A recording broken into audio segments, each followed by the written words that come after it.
నిన్ను చూసినప్పుడే కనకదుర్గకు నేను మొక్కుకున్నా, నీకు కన్ను కొట్టుకుంటానని, నిన్ను కౌగిలించుకుంటానని. నిన్ను కొలిసినప్పుడే సాయిబాబాకు నేను మొక్కుకున్నా, నీతో సంధి చేసుకుంటానని, నీతో సందులోకి వస్తానని.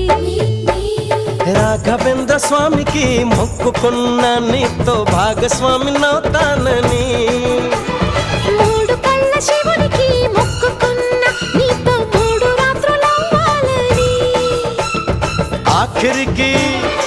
ఆఖరికి నీకే మొక్కుకున్నా, నీ నౌకరుగా ఉంటానని, తీపి చాకిరులే చేస్తానని.